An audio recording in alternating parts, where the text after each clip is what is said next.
and she came every single time. Like, she never missed a class. Whenever we did a give you that while jumping, she would just ask for modification.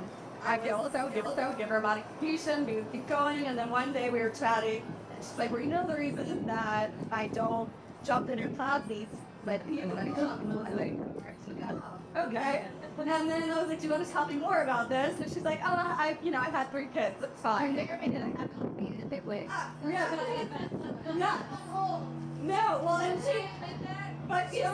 she said, I have 3 kids, it's fine, I just will do that. It's like, I'm giving her modifications, and she came out of the class, just got a good workout. Fast forward to about 8 years ago, my daughter was 8, so I went through a pregnancy and postpartum experience. Very active during my pregnancy, ended up with no pretty traumatic C-section, and then getting back into exercise.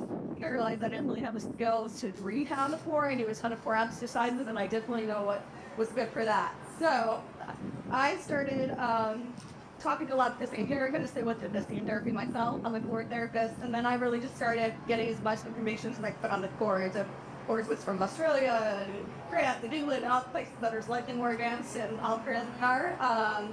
And so I started Active Non-Fitness, which the pillars behind it really start with core training, function, and then fitness. But I say all that to say it's about 2 years ago. It was the first time I thought of reality, the one I was telling you about. And that was when I realized what I was doing was really, really helpful, and you can completely train your core in a way that you're more functional. So not just the six-pack abs people imagine, but there's a way in fitness that you don't have to leave, you don't have to have a. So I wish I knew how to get a hold of Melody, because I could apologize to her for giving her modifications instead of designing a program just for her. So now all I do is design programs for moms so that they can adapt to the changes. Now, what I'm going to kind of present today, you don't have to be a mom, but just out of curiosity, who in here is any moms? That's what it is. Okay. All right. So a lot of these will apply to you, but it also applies to women in general, because a lot of times if you can have an experience any premenopausal symptoms or menopause, a lot of times the pelvic floor opposite there when your hormones start to drop, so you have some of the same issues that moms are concerned about. So, hence the all-encompassing core techniques today. So what I'm going to start with is just defining the core for one. So when I'm saying the word core, it can kind of just be a generic term, but I'm talking about pelvic floor to diaphragm and kind of everything around it. So if you Google it, depending on what article you're reading, there's up to 29 muscles that are considered core muscles. So you can see that alone, it should be a little more complex than how many crunches and planks should I do. There's a lot more to it. And then you have like deeper muscles, you have the muscles that help you rotate, you have the muscles in your back, flexion and extension, and then you have like your six-pack abs or rectus abdominis. So today, because we don't have time to focus on all of the muscles and all the exercises, I'm going to focus on the ones that I think are the most important, and also the ones that you can like leave today and start working on, no matter what your fitness level is, no matter your interest in exercise. So I'm going to have you guys go through a couple like different techniques. You can do it seated, you can do it standing. There's going to be opportunities to lay out exercises if you like, but I will also demonstrate if you're not wanting to get out of the ground. Go ahead.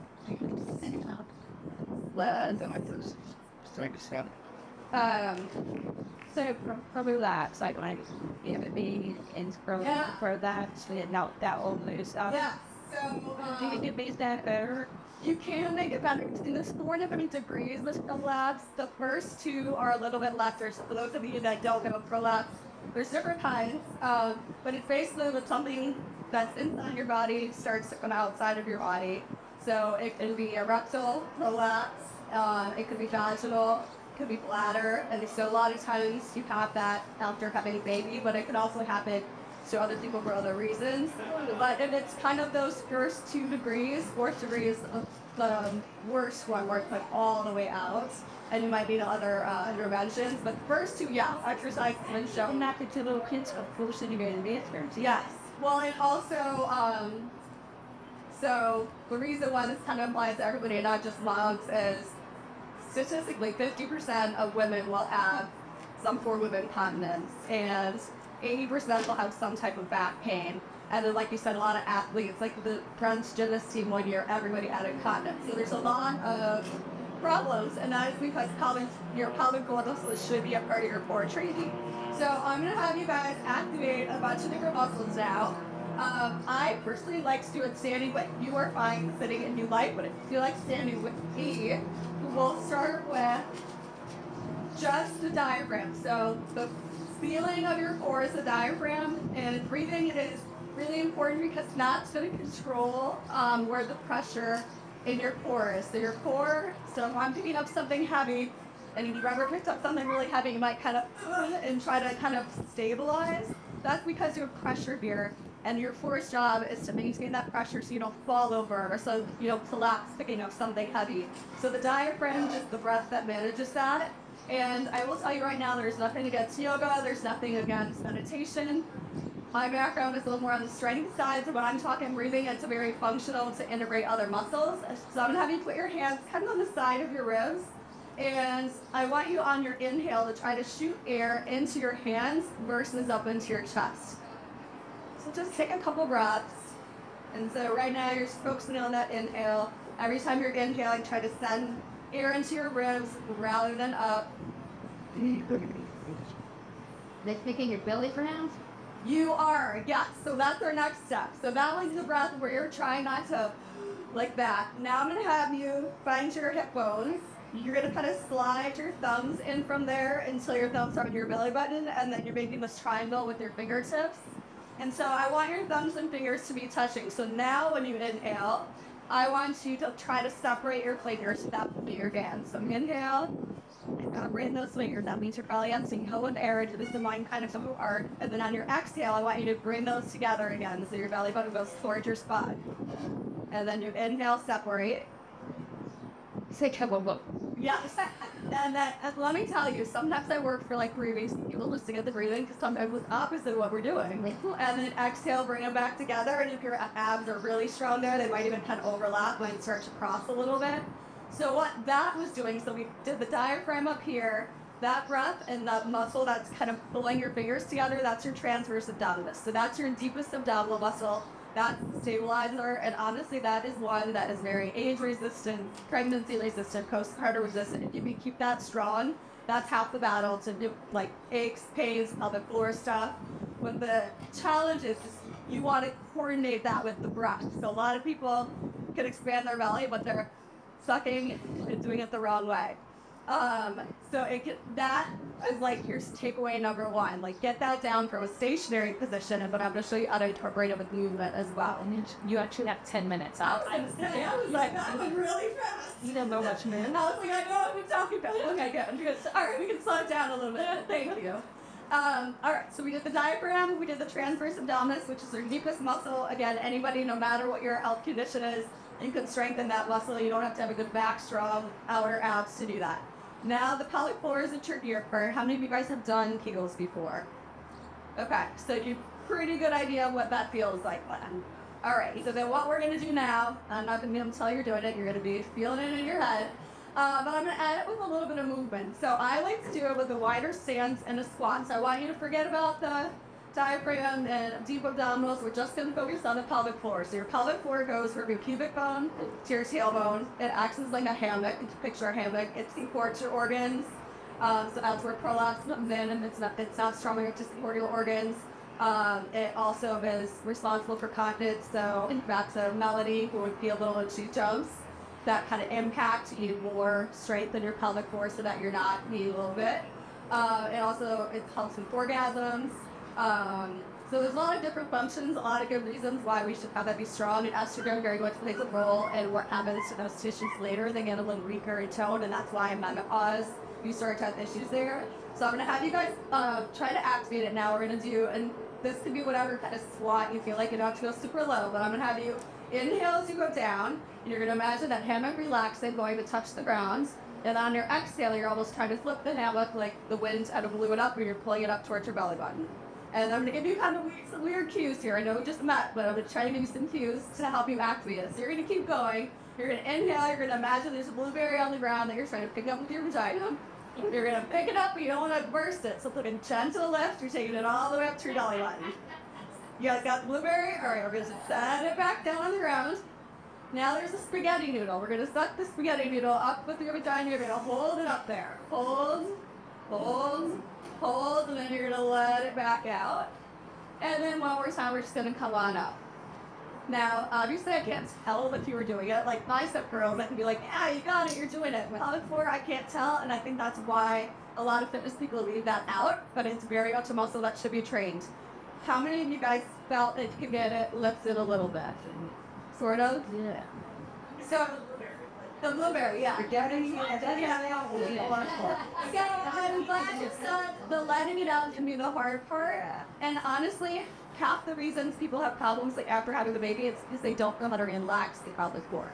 So you don't want to automatically assume just because you have something incontinence that it's because it's too tight, or it's because it's too weak. Sometimes it is too tight, whereas then you want to work on the relaxing. So they've tied it to like a lot of times if you're a person that has like TMJ, you have jaw pain, that whole fascial line can hold that tightness. And it can cause similar problems. Or if you've ever had pain with sex, putting like a tube on it, that's all pelvic floor related a lot of times, and it's tightness. So a lot of times, that's why a lot of gymnasts, as I mentioned, they have those issues with their content because they're going to do so much of this core training that they're not incorporating muscles like they should. So we're now going to put it all together. So we're going to do one more. We're going to go back with the thumb on the belly button. So we're going to incorporate breathing, deep abs, and pelvic floor. So on your inhale, I want you to relax your pelvic floor and expand your belly. So your fingers are separating, pelvic floor is on the ground. Exhale, your fingers come back together, picking up that blueberry. And again, now you're going to inhale, you got to let it relax. And then exhale, bring it back in. How did you do with the coordination ball? And so you can get it. Sort of. And a breath. Yeah, so the Kegels were basically, like pelvic floor contraction. A lot of times you'll hear like stuff, blue urine. Not a bad cue, but a lot of times just end up clenching, and sometimes you have clenching glutes and all these other things. And honestly, what we're doing in place right now doesn't help you compete when you jump, right? So what I need you now is try to incorporate that into movements. We're going to go back to that squat. Imagine you're lifting something heavy on your side. So you're going to go down. You're going to pick up something heavy. Now I want you to exhale as you come up. Lift the pelvic floor, contract the abs. Now you're going to inhale, set it down. And now again, pick up something even heavier. Exhale on the way up. If you were able to contract your pelvic floor, give a little extra deep abdominal work, you weren't and holding your breath. What happens when you hold your breath is that pressure has to go somewhere. Most of the time it pushes down the pelvic floor, especially when you're pregnant because you have all this space taken up by the baby, pushes down the pelvic floor. So step 2, one was the breathing. Step 2 was, can you activate pelvic floor with the breath? Now, if you're doing breath correctly, your body will do some of it on its own, and you don't always have to do the strong contraction. But certainly, if you have a weak pelvic floor and you're picking up something heavy that can help protect it, you're managing the pressure. So now for anybody that wants to go down on the ground, we can try it with an abdominal exercise. So this is one that's going to be kind of very, like, are you guys comfortable? And you can only do this with like your knees on a pillow. But the cat-cow exercise is a good one for relaxing. So I'd like to do that with you guys. And if you don't want to do it, I can show it. Or anybody, you can watch whoever's doing it. I see the clip actually. Yeah. When you say it, it's still not working. It's all in the middle of this happening. Because my son's like almost like, I had an issue, so they didn't do that happens. I don't know what player me, that's why. Yeah. And then all of a sudden, like never having it. Yeah. So the drop in estrogen, it can it's kind of just, it goes with any other muscle that's getting you good advice to publish grammar. All right. No, definitely not. So here on all fours, we're going to do the cat-cow, which you've done in a yoga or anything like that. You've done this before. But now we're going to try to use it as a way to relax and contract the pelvic floor.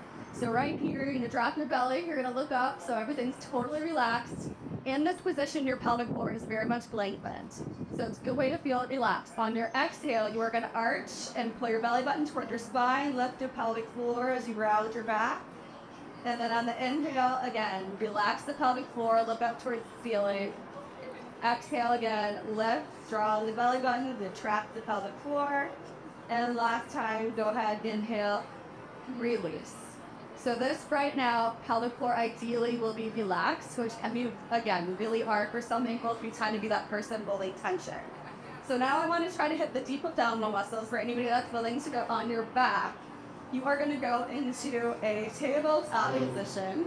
So your knees are above your hips. And this is one where you can put one hand on your belly if you'd like, or you can do both arms in the air for a little counter resistance.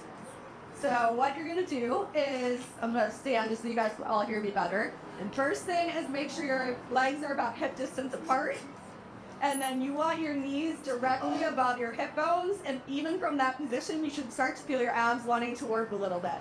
So this is anytime your legs are moving, you are exhaling. So I'm going to talk you through it slowly. Everybody's going to start with the right leg. And what you are going to do is you're going to keep that 90-degree angle, and you're going to lower it down to touch your heel and pause. So let's, everybody on your exhale, you're going to engage your abs like we were doing, lower that right heel towards the ground and pause. And then when your heel is on the ground now, you take that breath on your exhale, engage and brace your abs. Picture your abs straightening to bring your legs up. So rather than your hip flexors, your abs get tight to bring it up. And now it's feeling more. I'm just going to move you right there, which you should feel your abs looking a little bit there. Yep. And then I'm going to move you just a little bit. So I'm going to go a little bit quicker now. Exhale, you're going to lower your left leg down. Take a breath. And then exhale, lift it up. And you'll hear people use the term bracing. I like to picture it if you think of a boxer who's going to get hit in the stomach and he kind of just, or she braces their stomach a little bit. That's what I kind of want you to do to lift your leg up. So continue on your own pace. You're exhaling anytime your leg is moving. This is your diaphragm and your deep abdominal muscles working. Now what you should be paying attention to as well is if your leg is lowering and you feel your back start to arch, your weaker, your abs, your deeper abdominal abs are probably not quite as strong.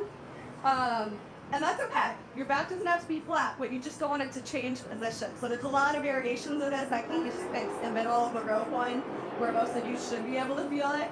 And then you guys can put your feet down and keep your knees bent. I'm going to talk you through another exercise.